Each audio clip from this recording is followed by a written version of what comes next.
네, 안녕하세요. 전성국 목사입니다. 또 일주일 동안 또 잘 보내셨죠? 오늘 또 이제 지난 설교를 가지고 함께 사랑방 나눔지를 함께 나눠보는 시간을 갖고자 합니다. 이번 주에는 또 몇몇 교구에서 또 줌으로 사랑방을 한번 또 시도를 했고요. 또 손장님들이 또 중심이 되셔가지고 이미 한번 또 사랑방을 또 진행하셨던 것을 또 들었습니다. 또 매우 감사하고 또 어려움이 많이 있던 것을 또 듣고 했기 때문에 저희도 이게 쉽지 않다는 것을 알고 있는데요. 또 마냥 이 코로나 시대에 저희가 사랑방을 멈춰 있을 수는 없으니까 또 하루 빨리 또 소그룹이 모일 수 있도록 허용이 되고 또 저희가 방역수칙을 잘 지키면서 사랑방이 함께 모이는 그날을 꿈꾸지만 또 그 전에 또 저희가 이렇게 한번 줌으로 함께 나눠봤으면 좋겠습니다.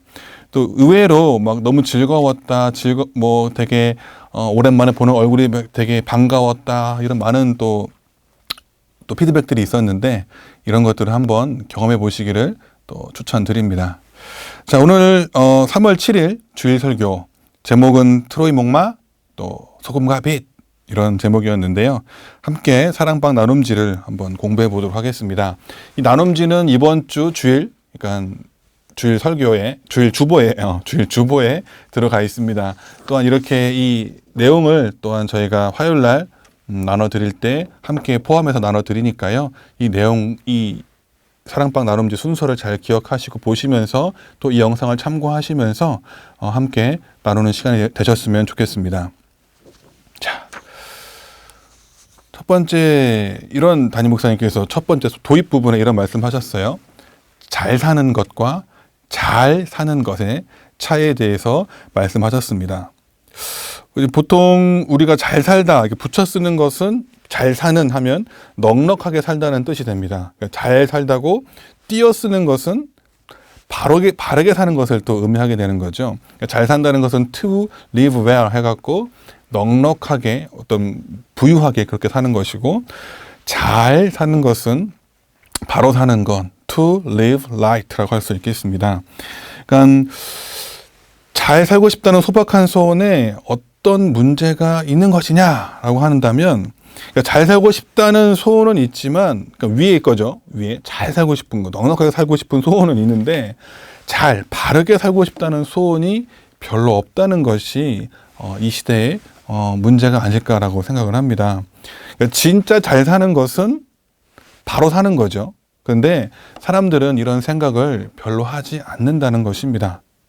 자, 이런 상황을 직시해서 바로 사는 삶이 무엇이냐 해갖고 담임 목사님께서 정의에 대해서 2번 설교를 하셨어요.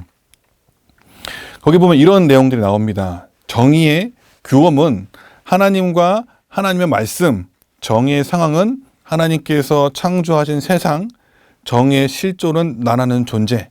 그러니까 이 세 가지 이 삼각형이 바르게 돌아가야 됩니다. 규범, 무엇이 이렇게 해야 된다라는 그런 규범과 그 규범을 또 상황 속에서 또 적용하고 달라질 수가 있잖아요. 그러니까 텍스트라는 게 있고 또 컨텍스트라는 게 있습니다. 그러니까 텍스트는 변하지 않고 우리에게 항상 주어지는 그 말씀인데 그것을 우리의 상황에 맞게 상황적으로 이해하고 적용하는 것이 필요하고 또 실존적으로 나에게 적용되는 그런 부분을 함께 가는 것. 이 세 시각 중 어느 하나도 희생하지 않고 다 살리는 것이 바로 또 올바른 정의입니다. 정의의 범주는 이렇게 말씀하셨어요. 자유주의와 자유방임주의로 가게 되면 개인주의 쪽으로 흘러가는 것이고 또 반대로 또 공리주의와 또 후현대주의로 가게 되면 행복과 또 권력이 그 부분의 핵심 가치가 되겠습니다. 근데 이런 스펙트럼, 권력과 행복과 공평과 자유, 이 모든 스펙트럼을 하나도 희생시키지 말고 다 살리는 것이 또한 이상적인 정의입니다. 올바른 정의 그리고 이상적인 정의가 나온 것이죠. 자, 그러면 질문이 하나 생겨요. 이런 정의 구현에 있어서 이제 복음과 굿뉴스, 복음과 또 사회 정의의 관계, 빵으로 보통 표현이 되는데 관계를 살펴볼 수가 있는 것입니다. 복음이냐, 빵이냐, 복음이냐, 사회 정의냐. 자, 이런 문제를 한번 다룬 것이 이번 주 지난주 주일 설교입니다.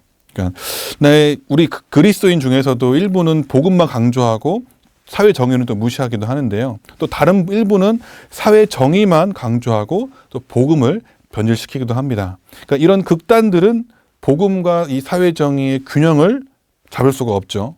자, 오늘 본문 말씀 마태복음 5장 13절에서 16절은 이것을 어떻게 이야기하는지 우리가 함께 나눠보도록 하겠습니다. 이러면 첫 번째 사랑방 나눔제 질문이 나오게 돼요. 자, 우리 그리스도인은 세상의 소금, 세상의 빛입니다. 부패하고 어두운 우리가 어째서 세상의 소금, 세상의 빛일까요? 자, 그러면서 참조 말씀은 요한복음 8장 12절과 또 빌립보서 2장 15절과 16절이 기록이 되어 있는데요. 자, 이거예요. 예수께서 또 말씀하시되 나는 세상의 빛이니 나를 따르는 자는 어둠에 다니지 아니하고 생명의 빛을 얻으리라. 이는 너희가 흠이 없고 순전하여 어그러지고 거스르는 세대 가운데서 하나님의 흠 없는 자녀로 세상에서 그들 가운데 빛들로 나타내며 라고 기록이 되어 있습니다. 우리는 죄로 부패한 자들입니다. 그죠? 죄인이라는 사실을 우리는 인식을 해야 되죠. 그렇지만 예수 그리스도께서는 죄가 전혀 없으시고 전혀 부패하지 않으시는 분이죠. 그러니까 우리가 예수 그리스도께 딱 접속이 되어 있으면 예수 그리스도 때문에 세상의 소금이고 세상의 빛이 될 수가 있는 것입니다. 그런데 그 부분이 있잖아요. 소금이 만일 그 맛을 잃으면 이라는 말씀이 있습니다. 그렇다는 것은 그리스도인이 소금인데 세상의 소금인데 맛을 잃을 수도 있구나는 것을 이야기하는 거죠. 전제가 깔려 있는 거예요. 자, 그래서 이제 두 번째 질문이 나와요. 그럼 우리가 소금과 빛의 그 정체성을 어떻게 하면 잃을 수 있을까요? 소금은 맛을 잃고 빛은 가릴 가능성이 있습니다. 우리가 언제 소금의 맛을 잃고 빛을 가릴까요? 라고 하고 있습니다. 자, 우리가 소금과 빛이 될 수 있던 이유가 바로 예수 그리스도였죠. 그 예수 그리스도와 접속이 되면 우리가 세상의 소금과 빛이 될 수 있습니다. 그렇다면 반대로 이 접속이 끊어지면 우리는 더 이상 세상의 소금과 빛이 될 수가 없는 거죠. 그래서 우리가 그리스도인으로서 세상의 소금과 빛의 이 정체성을 유지하는 비결은 요한복음 15장 7절에 기록이 되어 있습니다. 너희가 내 안에 거하고 내 말이 너희 안에 거하면 무엇이든지 원하는 대로 구하라. 그리하면 이루리라. 매 순간 그리스도와의 생명 수액을 흡수해서 사랑의 열매를 분출하는 삶을 살지 않으면 우리 그리스도인은 이 빛을, 이 소금의 맛을 이룰 수 있다는 이 사실을 항상 기억해야 합니다. 그 무서운 건 그거예요. 후에는 아무 쓸데없이 다만 밖에 버려져 사람에게 밟힐 뿐이라고 기록이 되어 있습니다. 그러니까 당시 유대 사회에서는 이 소금이 맛을 잃으면 그냥 비가 와서 질퍽질퍽한 그런 계단에 막 오르막길에 막 뿌려가지고 사람들이 이제 밟게 했던 거예요. 넘어지지 않고 할 그런 용도로. 소금은 그 기능을 제대로 발휘할 때야만 그 기능을 유지할 수가 있는 겁니다. 예수 그리스도와의 접속, 이것이 우리에게 정말 중요하다는 사실을 기억해야 됩니다. 자, 세 번째 질문이 이어서 나옵니다. 이 사진은 이제 트로이라는 영화에 나와 있는 트로이 목마 사진이에요. 이 당시 이제 트로이 전쟁 때 그리스와 이 트로이 전쟁 가운데 끝나지 않고 있었는데 이제 이 그리스가 작전을 짠 거죠. 이 트로이 목마 안에 정예 병사들을 다 넣어놓고 자신들은 다 후퇴합니다. 이제 우리가 전쟁 더 이상 못할 것 같아, 끝난 것 같아라고 하고서 후퇴를 하는 거예요. 그러면서 이 트로이 목마를 놓고 갑니다. 근데 그냥 놓고 간 게 아니죠. 그 안에는 정예 병사들이 다 들어 있었습니다. 그랬더니 이 트로이 백성들이 막 너무 기쁜 거죠. 끝났다. 전쟁 끝났고 막 거기서 막 너무 즐거워서 이 목마를 자기네들의 그 성 안으로 갖고 들어와요. 사실 당시에 이 트로이 성은 난공불락의 그런 성이었습니다. 아무도 넘어오질 못하는 거예요. 그렇게 힘든 성이었는데 이 목마가 그냥 아무런 혈투 없이 자연스럽게 안에 입성을 한 거죠. 그리고 저녁에 모두가 방심하고 술 먹고 막 이제 잔치를 벌리고 그런 상태에 있을 때 이 트로이 목마 안에서 병사들이 내려와서 트로이 성의 문을 열고 점령해 버리는 내용이 바로 이 트로이 목마의 사건입니다. 자, 이 세 번째 질문이 나오는 거예요. 자, 그 내용 설명을 나온 이후에 자, 사회정의라는 그럴듯한 명분으로 전체주의가 들어온 것이 사실입니다. 그렇죠? 우리가 사회정의에 대해서 주의해야 할 트로이 목마는 무엇일까요? 라고 질문을 던지고 있어요. 특별히 두 가지 범주에서 이제 우리가 주의할 부분이 나오는데 첫 번째는 공공 영역입니다. 그러니까 그리스도인과 교회가 공공 영역에서 영향을 미치지 못하도록 국가가 어떤 작업을 하고 있을까요? 그리스도인과 교회가 스스로 공공 영역에서 철수하는 것은 어떤 경우일까요? 서로 함께 이야기해 봅시다 라고 나오고 있습니다.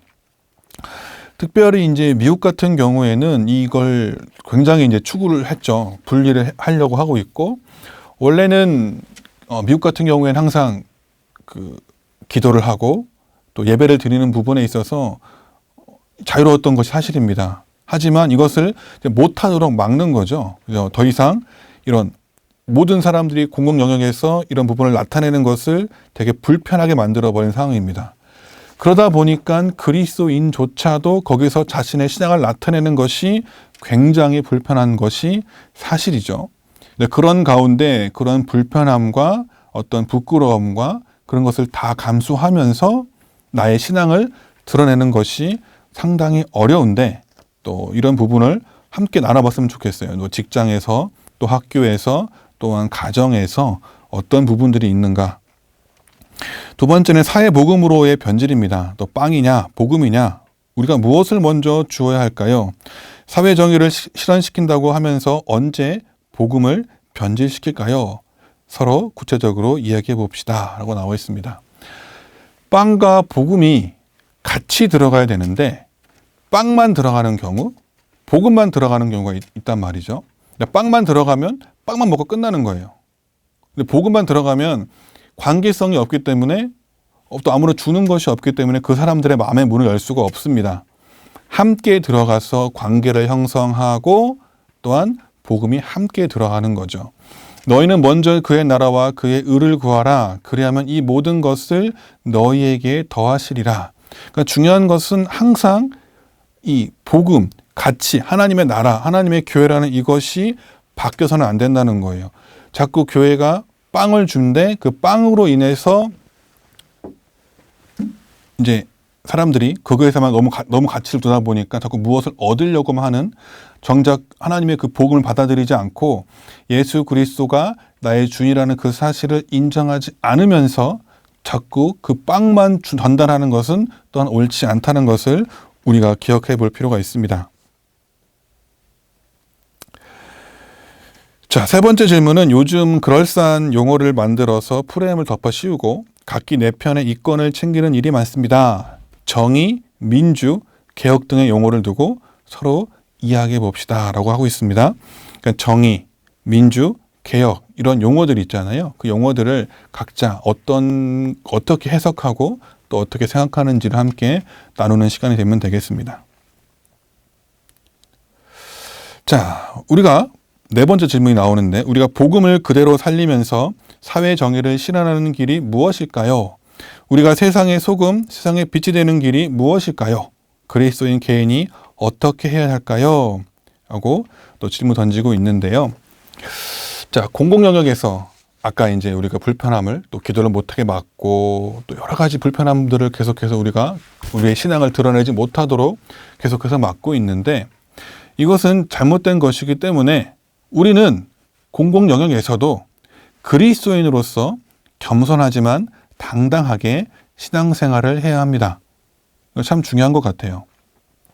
나의 신앙을 당당하게 드러내면서, 하지만 그것이 너무 교만하거나 또 자만하거나 그러지 않고 항상 겸손하게 우리가 알고 있는 말씀에 비추어서 많은 사람들이 나의 모습을 통해서 예수 그리스도를 알고자 하고, 예수 믿는 사람은 저렇게 다르구나라는 것을 보여주는 것이 정말 중요한 것 같습니다. 그래서 그 사람들이 예수 믿는 사람은 좀 다르구나, 저 사람이 믿는 예수는 누구지?